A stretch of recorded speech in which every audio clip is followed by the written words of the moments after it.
Salut à tous, dans cette vidéo je vais vous parler de Koh Phangan, cette petite île en Thaïlande. Ça fait plus d'un mois que je suis ici, il est temps de débriefer un petit peu la situation.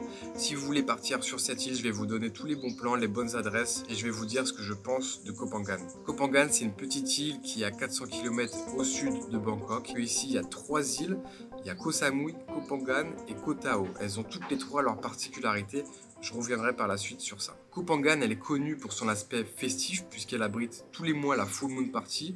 C'est une grande fête à ciel ouvert sur les plages et cette fête attire des milliers de personnes chaque année. Koh Phangan est très riche sur les activités qu'elle a à proposer et sur le confort qu'elle apporte aux nomades et aux expatriés. Sur Koh Phangan, il y a à peu près 50% de Thaïlandais et 50% d'étrangers.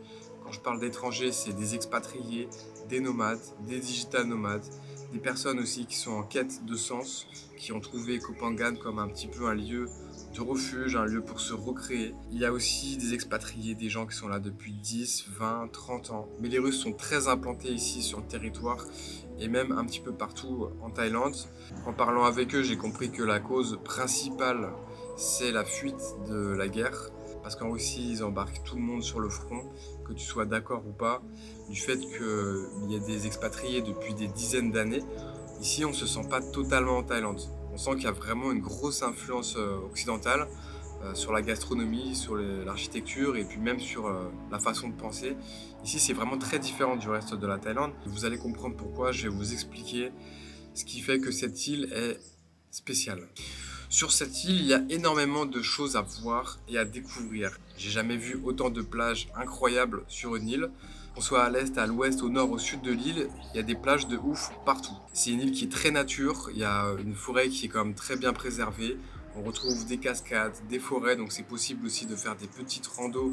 Il y a plein d'endroits un petit peu secrets, mystérieux, des bars au sommet d'une montagne, dans un petit coin caché au bord de la plage, qui n'est même pas référencé sur Google Maps. Ici, je sais pas, il y a un culte du secret, du mystère sur les lieux qu'on va découvrir. En fait, on sait jamais ce qu'on va découvrir sur cette île. Tu peux prendre ton scooter, aller te balader, tu vas toujours faire des découvertes. C'est une île qui satisfait la curiosité à l'infini. Ça fait un mois que je suis là, j'ai traversé l'île dans tous les sens et à chaque fois que je prends mon scooter, que je vais me balader, je découvre encore des nouveaux lieux, des nouveaux trucs et je pense que ça peut être comme ça pendant des années. Ensuite, je commençais à vous en parler tout à l'heure, mais c'est une île aussi de fêtes. Il y a vraiment tous les moods, que ce soit les grosses fêtes sur la plage telles que la Full Moon Party, les petites soirées au coin du feu au milieu de la jungle. Il y a vraiment de tout type pour tous les goûts et il y en a quasi tous les jours. Je vous mettrai le nom d'un site en description qui référence toutes les soirées qu'il y a sur l'île et vous pouvez regarder. Là on est en basse saison, il y en a quand même quasi tous les jours. Ensuite c'est une île qui est très confortable pour les digital nomades puisqu'il y a beaucoup de coworking, des cafés et puis des co-living. Donc c'est facile de prendre son PC, d'aller faire 1 ou 2 km et de trouver un spot pour travailler au frais, sous la clim, etc. Il y a beaucoup de digital nomades, donc c'est aussi très intéressant pour cet aspect-là de rencontrer des personnes qui travaillent sur le web, qui font des choses complémentaires à ce que tu peux faire ou même similaires. Plus tard dans la vidéo, je vous donnerai toutes les bonnes adresses, tous les endroits que j'ai adorés sur l'île et aussi tous les coworking, etc. pour les digital nomades. C'est une île aussi où on peut vraiment se développer, apprendre des nouvelles choses, faire de nouvelles choses, puisqu'il y a beaucoup de clubs de boxe thaïlandaise. Ici, c'est possible de rester plusieurs semaines, même voire plusieurs mois pour apprendre la boxe thaï. C'est pareil pour le yoga, il y a près de 50 temples de yoga sur l'île. Il y a aussi pas mal de salles de sport, donc ça rajoute aussi un certain confort. Il y a des écoles pour apprendre le thaïlandais. Il y a aussi des clubs de plongée. Comme je vous ai dit, il y a près de 50 temples de yoga. Cette île attire énormément de personnes spirituelles, des personnes qui pratiquent la méditation, le yoga ou d'autres pratiques. J'avais aucun avis sur le yoga. En fait, je trouve que c'est un sport très pratique. Si vous voulez, c'est à la fois du sport, mais à la fois de la méditation. Le but du yoga, c'est de pouvoir rester assis et d'avoir le dos droit. Donc je pense que c'est vraiment quelque chose qui est sous-estimé aujourd'hui, qui peut vraiment apporter beaucoup de choses, surtout aux personnes qui travaillent depuis un ordinateur, de ne pas avoir le dos cassé à la fin de la journée. Il y a un autre aspect, c'est très personnel, c'est par rapport à la loi de l'attraction. Je pense que certaines personnes voient de quoi je parle. En gros, cette loi, elle dit que si tu veux quelque chose, si tu désires quelque chose, tu as une pensée positive et optimiste et que tu avances dans cette direction, en fait, l'univers va t'aider à accomplir cette mission. Et ça, c'est une loi, moi j'y crois totalement parce que je l'ai observée plein de fois et même quand je voyage, cette loi, elle est accélérée. Mais sur cette île, c'est spécial. J'ai l'impression que cette loi, elle va 10 fois plus vite. Elle est 10 fois plus intense, 10 fois plus rapide et c'est juste incroyable. Et en parlant avec d'autres personnes sur l'île, j'ai compris que voilà, il y a beaucoup de gens qui pensent la même chose sur cette île. C'est vraiment du pur ressenti et le ressenti aussi des gens qui sont sur cette île. Je vais vous parler des aspects négatifs de l'île. Je pense que certaines personnes ne seront pas OK avec ça, mais c'est par exemple le mode de déplacement. Ici, comme sur toutes les îles en Thaïlande, si vous voulez vous déplacer, il faut louer un scooter ou acheter un scooter. Vous pouvez vous déplacer quasi que en scooter. Il y a des taxis, mais je vous avoue, c'est un peu galère de les utiliser, à part quand vous êtes au centre pour partir dans le reste de l'île. Mais si vous êtes sur le reste de l'île, bah, il vous faut un scooter, quoi. Je vous avais aussi dit qu'ici, on ne se sent pas vraiment en Thaïlande. C'est pour moi un pays dans un pays. C'est une culture différente du reste du pays. Il y a beaucoup d'expatriés, il y a beaucoup de Russes, il y a vraiment une grosse influence. Même regardez les petites maisons derrière moi. C'est pas des maisons, c'est pas des bungalows thaïlandais, ça. Et c'est une île qui est extrêmement touristique. Cette île attire près de 1 million de touristes par an. Vous imaginez? L'île, elle fait 20 km de long. Donc c'est vraiment énorme. Et c'est pour ça que je conseille, si vous voulez partir voyager en Thaïlande, de partir pendant la saison des pluies. Parce que c'est là où vous allez profiter le mieux, qu'il y aura le moins de touristes et même que les prix des logements seront plus bas et qui seront plus accessibles.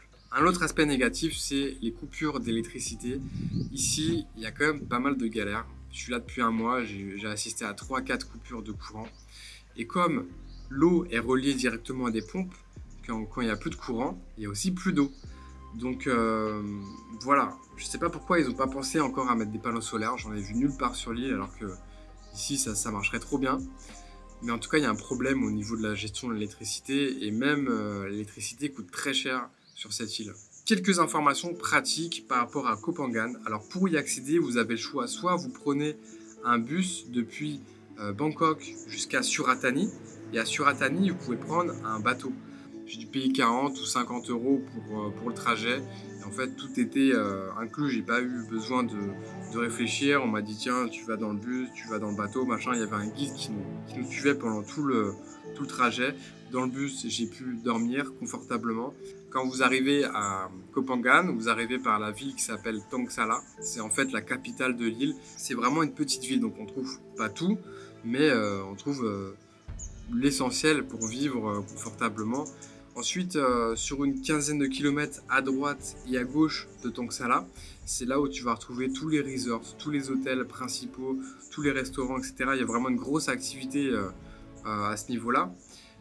Au nord-est de l'île, c'est la plage qui abrite la Full Moon Party. Elle est un petit peu loin de Thong Sala. La grosse partie est de l'île, c'est vraiment, elle est très peu habitée.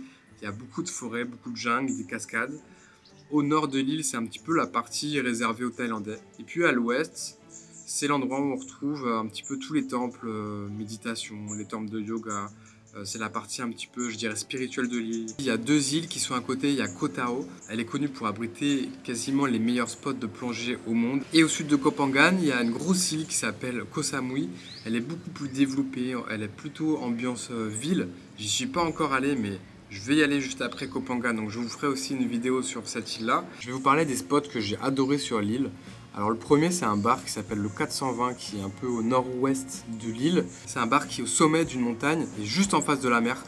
Tu as une vue incroyable. Il y a un marché qui est à Thong Sala, donc la capitale de l'île, qui s'appelle Pantip Market. Il est ouvert le midi, le soir, donc c'est vraiment le lieu idéal pour manger. On y retrouve vraiment toutes sortes de nourriture et en plus, c'est très abordable.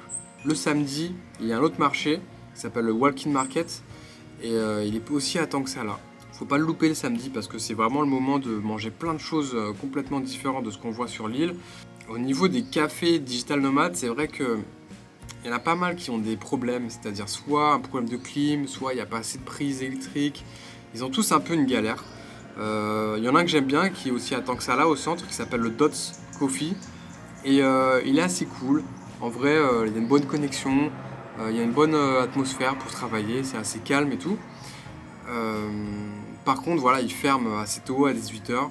Au niveau des soirées, je vous mettrai le lien du site qui référence toutes les soirées à Koh Phangan. La salle de sport que je vais, qui s'appelle Xantiva, cette salle de sport, elle est incroyable parce que tu as un espace un peu semi-ouvert avec toutes les machines pour faire de la musculation. Tu as un premier étage qui est climatisé pour faire tout ce qui est cardio. Et puis tu as un espace un peu extérieur, street workout avec un sac de frappe. Tu as même un sauna, un bain d'eau glacée et puis un feu de camp. Donc ça c'est pas mal, à la fin de ton cours, tu fais ce petit rituel là, sauna, eau glacée et puis après petit feu de camp pour sécher. Vraiment on est dans le combo parfait pour avoir une bonne séance de sport réussie. Ensuite niveau nature, il y a une cascade que j'ai bien aimée qui s'appelle Pho Dang Waterfall et elle est très sauvage, il n'y a pas beaucoup de gens qui vont là-bas. Et contrairement à pas mal d'endroits en Thaïlande, là, cette cascade elle est gratuite, vous pouvez y aller directement, vous pouvez y accéder. Et pour finir, l'hôtel dans lequel je suis. Alors petite anecdote sur cet hôtel, quand j'étais dans le trajet entre Bangkok et ici, si vous voulez, j'ai passé pas mal de temps à essayer de trouver vraiment le spot qui me correspondait le mieux. Et je pense que je suis tombé pile dans le mille. Si vous voulez, à cet endroit-là, on trouve à la fois des chambres d'hôtel. Moi, je suis dans une chambre d'hôtel. Bon, ça ressemble à vraiment un petit studio. Et puis, il y a aussi des petites maisons, des petits bungalows derrière en dur, quoi, pas en bois. Il y a une piscine, il y a un espace avec une grande terrasse avec une vue sur la mer. Et il y a aussi une petite plage privée. Donc il y a pas mal de trucs qui rajoutent un certain confort et puis quand même il est bien situé, c'est-à-dire qu'il n'est pas très loin de tant que ça là et puis il n'est pas très loin des plages. Avant de clôturer cette vidéo, je voulais vous parler de la newsletter que je suis en train de mettre en place, dans laquelle je vous donne pas mal de conseils pour voyager. Je vous donne aussi des conseils pour atteindre la liberté géographique comme moi j'ai depuis 5 ans. C'est vraiment des emails où j'essaie de transmettre un maximum de valeurs qui vont vraiment vous aider dans cette démarche. Donc ça sera le premier lien dans la description. Voilà, cette vidéo est terminée. Je vous dis à bientôt. À une prochaine. Ciao, ciao.